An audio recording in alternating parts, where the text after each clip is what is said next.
어느 병원의 원목으로 계시는 분이 그동안에 겪었던 일을 일기 형식으로 기록해 놓았습니다. 그 중에 일부를 제가 소개해 드리겠습니다. 퇴근길에 들렸던 곳은 소아과 병동이었다. 갓난아기가 2시간 안에 죽게 될 것이라는 얘기를 듣고 달려갔을 때 대기실에는 아이의 아버지와 할머니가 앉아 있었다. 그들은 성직자 복장을 한 내가 가자 아이가 죽어서 장례식을 하러 온 줄 알고 깜짝 놀라서 일어섰다. 나는 원목임을 밝히고 자리에 앉으라고 하였다. 할머니가 말을 꺼냈다. 목사님, 내 아들과 며느리는 2년 전에도 아이를 낳았습니다. 그런데 그 아이도 역시 태어나자마자 숨을 거두었습니다. 그런데 또다시 이런 일이. 할머니는 말을 잇지 못했고 나도 할 말을 잃었다. 할 수 있는 것은 손을 붙잡고 기도하는 것뿐이었다. 나는 아이가 죽게 될 것이라는 사실을 알고 있었지만 그들의 기도를 통해서 소망을 갖기를 원했다. 나는 무슨 말로 기도했는지 기억이 나지 않는다.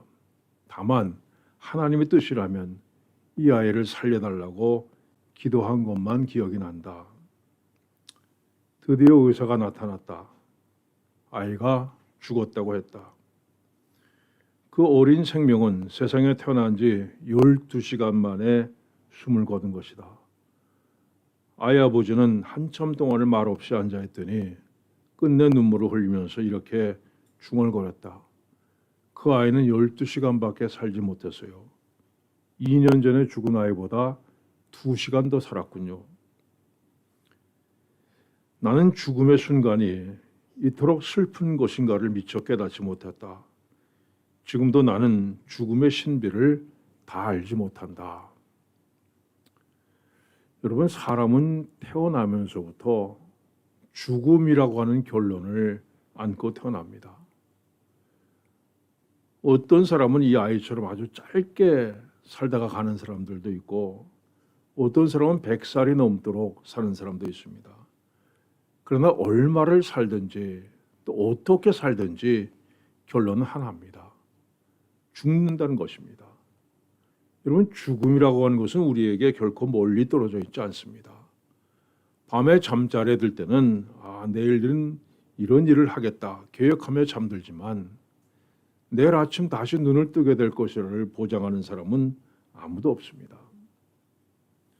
이 생명과 죽음은 참으로 신비한 관계입니다. 방금까지 숨을 쉬면서 이 생명이 있던 사람이 어떻게 그 다음 순간에 숨을 멈추고 죽음의 세계로 들어가는지, 이 생명과 죽음은 참으로 신비한 관계입니다. 그리고 그 중에서도 더욱 신비한 것은 인간의 생명을 유지하도록 만들어주는 힘이 무엇인가 하는 겁니다. 이 독일의 토마스 만이라는 사람이 행복으로의 의지라는 책을 썼습니다. 이 책의 주인공은 호프만이라는 청년입니다. 호프만은 불치병에 걸려서 몇 달도 살지 못하고 지나는 의사의 선고를 받습니다. 그런데 호프만은 5년 동안이나 죽지 않고 버텨냅니다. 그 이유는 사랑하는 여인과 반드시 결혼을 하고 말겠다는 것입니다. 결국 호프만은 소원대로 사랑하는 여인과 결혼을 하는데 결혼식을 한 다음 날 숨을 거두고 맙니다. 자, 이 이야기를 통해서 토마스 만은 인간의 생명을 유지해 나가는 힘은 행복을 향한 의지다 이렇게 설명합니다. 자기가 원하는 것이 있는 한 그것이 이룰 때까지 그 생명을 유지해 나가는 힘이 인간 속에 잠재되어 있다는 겁니다. 이 비슷한 일을 목격할 때가 있습니다. 어떤 사람이 임종에 가까웠는데 외국에 나가 사는 아들이 아직 도착을 하지 않았습니다. 그런데 이 아버지가 끝까지 버티다가 결국 아들이 도착하자 아들 얼굴을 보고 눈을 감았다는 얘기는 우리 주위에서 얼마든지 들을 수 있습니다. 그러나 행복으로의 의지가 죽음을 이기는 힘이 될 수는 없습니다. 행복을 향한 의지가 생명을 다소 연장시킬 수 있는지 모르지만 죽음 자체를 이겨낼 수는 없습니다. 죽음은 행복도 의지도 모두 삼켜버립니다. 또한 독일의 철학자 니체는 사람에게는 이 고통과 비극이 숙명적으로 따라다닌다고 주장합니다. 행복이라는 담을 쌓아놓고 그 안에서 근심 걱정을 잊어버리고 살려고 애를 써도 고통은 또 비극은 그 틈새를 비집고 들어와서 인간을 괴롭힌다고 얘기합니다. 자, 그런데 니체는 이런 고통을 이겨나가는 힘이 인간 속에 잠재되어 있다고 말합니다. 이렇게 고통을 이겨나가는 힘이 죽음이 오는 것을 막을 수 있다 얘기합니다. 여러분, 이건 역시 타당성이 있는 얘기입니다. 이런 얘기를 들었습니다. 어떤 어머니가 몹쓸병에 걸려서 죽게 됐는데 어린 아들이 눈을 다쳐서 맹인이 됐습니다. 그래서 어머니가 내가 이대로 죽을 수는 없다. 내가 죽으면 저 어린 거 어떻게 사느냐 하면서 아들을 위해서 이를 악물고 살다 보니까 어느새 병이 낫게 됐다는 얘기가 있습니다. 이 비극과 고통을 이기려는 힘이 죽음을 극복할 수 있다는 겁니다. 그러나 니체가 주장한 이 고통을 이기려는 힘도 죽음을 정복하지는 못했습니다. 이 땅에 살았던 어떤 어려움도 극복해냈던 수많은 위인들, 그 사람들도 다 죽음 저편으로 사라져 버렸습니다. 여러분, 죽음은 누구에게나 찾아옵니다. 아무리 행복으로 향한 의지가 강한 사람에게도 또 고통을 이겨내는 의지가 강한 사람도 죽음 앞에서는 무기력하게 무너질 수밖에 없습니다. 자, 그러면 하나님께서 왜 이렇게 인간을 죽음 앞에서 무기력한 존재로 창조하셨습니까? 성경은 말씀합니다. 하나님이 자기의 형상, 곧 하나님의 형상대로 사람을 창조하시되 여호와 하나님이 땅에 흙으로 사람을 지으시고 생기를 그 코에 불어넣으시니 사람이 생명이 되니라. 우리 인간은 하나님의 형상대로 지으심 받은 존재입니다. 하나님의 생기를 부여받은 존재입니다. 영원하신 하나님, 그 하나님의 생명을 나누어 받아서 영원히 살 수 있는 존재로 창조됐습니다. 그런데 이렇게 창조된 인간이 왜 죽음 앞에 무력한 존재가 된 것입니까? 그건 죄 때문입니다. 죄를 지었기 때문에 죽음 앞에서 한없이 무력한 존재가 된 것입니다. 성경은 이렇게 말씀합니다. 한 사람으로 말미암아 죄가 세상에 들어오고 죄로 말미암아 사망이 들어왔나니 이와 같이 모든 사람이 죄를 지었으므로 사망이 모든 사람에게 이르렀느니라. 하나님의 형상대로 지으신 받은 인간, 하나님의 생기를 부여받은 인간, 하나님과 함께 영원히 에덴 동산에 살도록 창조된 인간이 죄를 지었습니다. 그리고 아담이 지은 죄로 인해서 그 이후 모든 인간은 죄인이라는 신분으로 이 세상에 태어나고 죄인으로 살다가 죄인으로 죽음에 삼켜버리게 된 겁니다. 그러면 죄를 지은 인간은 죽는 것으로 끝납니까? 그렇지 않습니다. 예수님께서 부자와 거지 나사로의 얘기를 하셨습니다. 이 이야기는 비유가 아닙니다. 거지의 이름이 나사로라고 기록된 것으로 보아 이 얘기는 실제로 있었던 일일 겁니다. 지옥에 떨어진 부자는 얼마나 뜨겁고 고통스러웠던지 이렇게 얘기합니다. 아버지 아브라함이요, 나를 긍휼히 여기사 나사로를 보내서 그 손가락 끝에 물을 찍어서 내 혀를 서늘하게 하소서. 내가 이 불꽃 가운데서 괴로워하나이다. 여러분, 이것이 지옥의 고통입니다. 그래서 손가락 끝에 물 한 방울 찍어서 그걸 내 혀에 떨어뜨려서 주었으면 소원이 없겠다는 겁니다. 때로 여러분들이 악몽을 꿀 때가 있을 겁니다. 저는 악몽을 거의 안 꾸는데 어렸을 때는 이런 악몽을 꿨어요. 반복해서 꿨습니다. 길을 가는데 이렇게 언덕에 나옵니다. 그래서 언덕을 이제 올라가기 시작하는데 이 언덕 경사가 점점 가팔라지는 거예요. 나중에 기어서 올라가는데도 막 떨어지려 가요. 이 경사가 40도, 60도, 70도 점점 올라갑니다.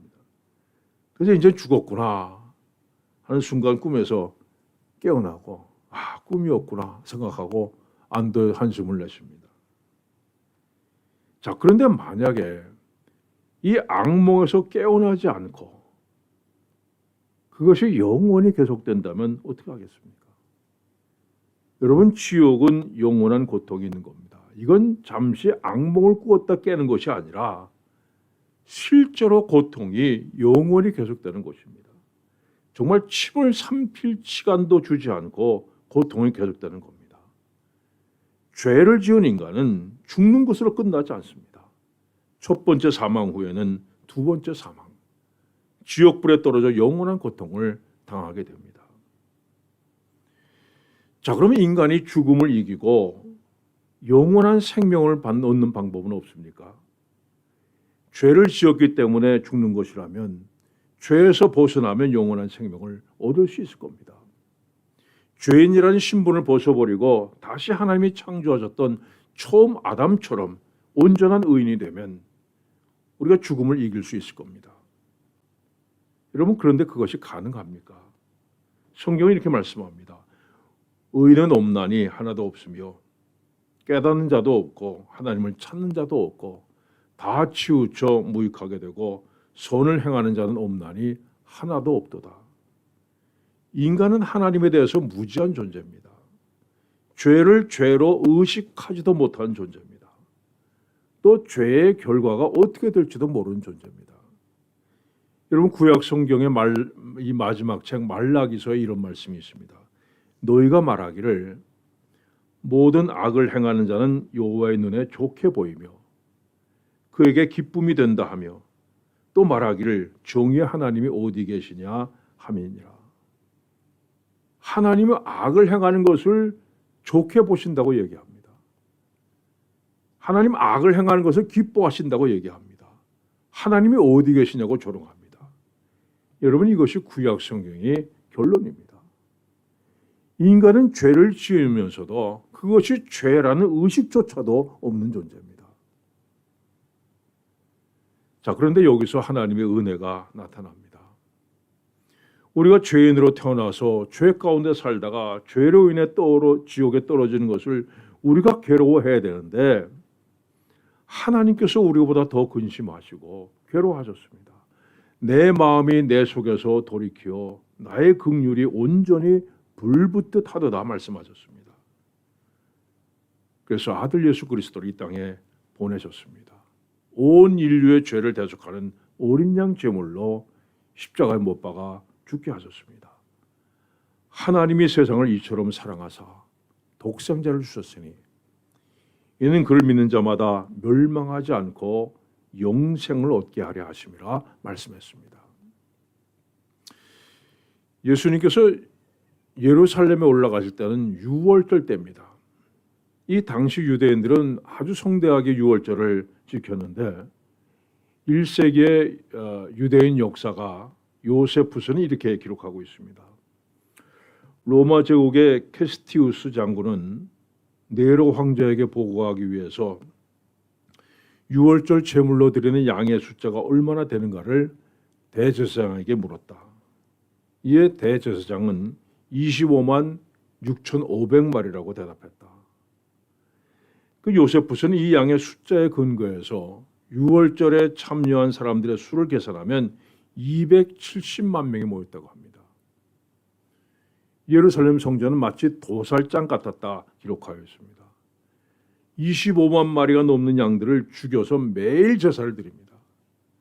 정말 피가 강같이 흘렀습니다. 자, 그런데 이 모든 제사는 결국에 예수님께서 우리 죄를 위해서 제물로 드렸을 것을 상징하는 겁니다. 자, 성경이 이렇게 말씀합니다. 대제사장이 해마다 다른 것의 피로서 성소에 들어가는 것 같이 자주 자기를 드리려고 아니하실지니 그리하면 그가 세상을 창조한 때부터 자주 고난을 받았어야 할 것이로다. 이제 자기를 단번에 드려서 죄를 없이 하시려고 세상 끝에 나타나셨느니라. 이 대제사장들은 해마다 양을 잡아서 제사를 드려야 했습니다. 그 제사가 온전한 것이 아니기 때문입니다. 그러나 예수님은 율법의 요구를 완성하는 온전한 제물로 하나님께 드려주신 것입니다. 또한 예수님은 제3시에 십자가에 못 박으셨습니다. 때가 제3시가 되어 십자가에 못 박으니라. 그리고 제9시에 돌아가셨습니다. 제9시에 예수께서 크게 소리 지르시되 엘리 엘리 라마 사박다니 하시니, 자, 오늘로 하면 오전 9시부터 오후 3시까지 6시간 동안 십자가에 달리셔서 물과 피를 쏟으셨습니다. 그런데 이 시간은 율법이 정한 번제를 드리는 시간과 일치합니다. 어린 양 한 마리는 아침에 드리고 어린 양 한 마리는 해질 때에 드릴 것이요, 율법이 정한 이 제사법에 따라서 제사장들은 제3시에 아침 번제를, 그리고 제9시에 저녁 번제를 드렸습니다.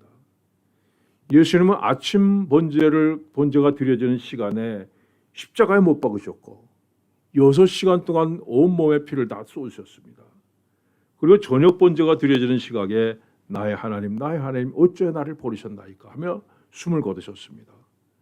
예수님은 우리의 모든 죄를 대신 짊어지시고 어린 양 제물로 하나님께 드려주셨습니다. 자, 오늘 본문은 예수님께서 숨을 거두실 때 성소 휘장이 위로부터 아래까지 찢어졌다고 말씀합니다. 이 성소는 하나님이 계신 곳을 의미합니다. 이 성소를 가리고 있는 휘장은 길이가 22.4m, 넓이가 11.2m, 두께가 9.34cm나 되는 엄청나게 커다란 휘장입니다. 누구든지 이 휘장을 지나서 성소에 들어가는 사람은 그 자리에서 죽임을 당했습니다. 성소의 휘장은 거룩하신 하나님과 죄인된 인간이 서로 단절되어 있다는 것을 뜻하는 겁니다.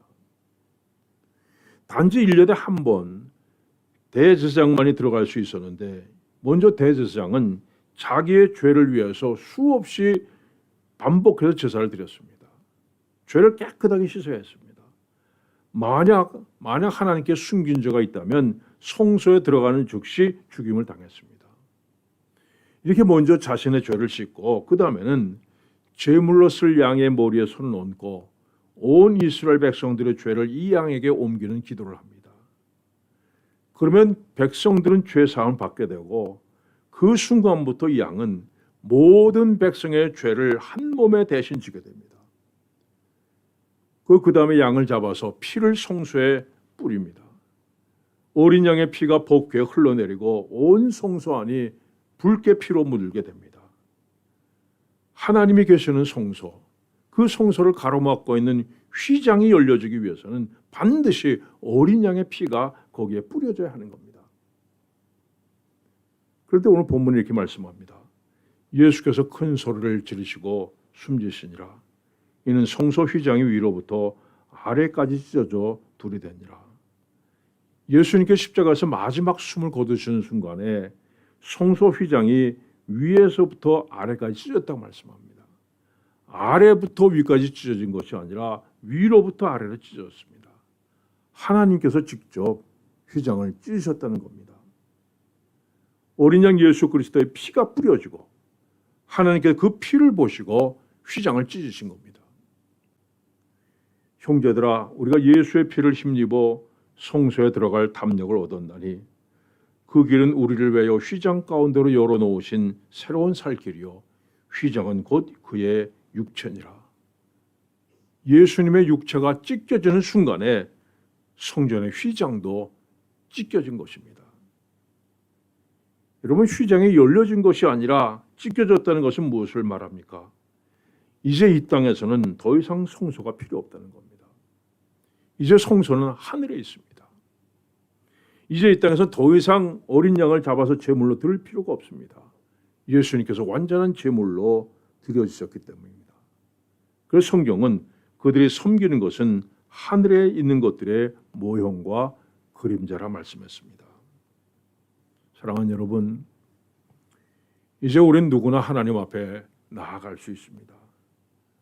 아무리 더러운 죄인이라도, 정말 입에 담기에도 어려운 더럽고 추한 죄를 지었다 할지라도 예수 그리스도께서 십자가에 흘리신 피로 내 죄를 씻기셨다 믿는 사람이라면 누구나 당당하게 찢겨진 휘장을 지나서 거룩하신 하나님께로 나아갈 수 있습니다. 이 은혜, 이 사랑을 기억하면서 주님의 고난에 동참하는 이 한 주간 보내는 여러분들 되시기를 축원합니다. 기도하겠습니다.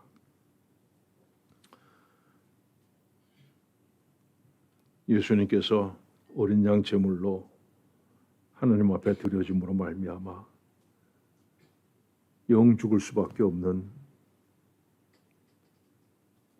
지옥불에서 영원히 고통당할 수밖에 없는 우리들을 구해내시고 하나님의 자녀로 인치시고 이제는 천국을 약속받은 하나님의 백성으로 살게 하심을 감사드립니다. 온전히 하나님의 은혜입니다. 하나님 아버지, 이 은혜와 사랑에 감격하면서 일평생 살면서 우리의 믿음이 조금 더 떨어지지 아니하고 더 가까이 주님 앞에 나아가는 삶을 살게 하여 주시옵소서. 예수님의 이름으로 기도하옵나이다. 아멘.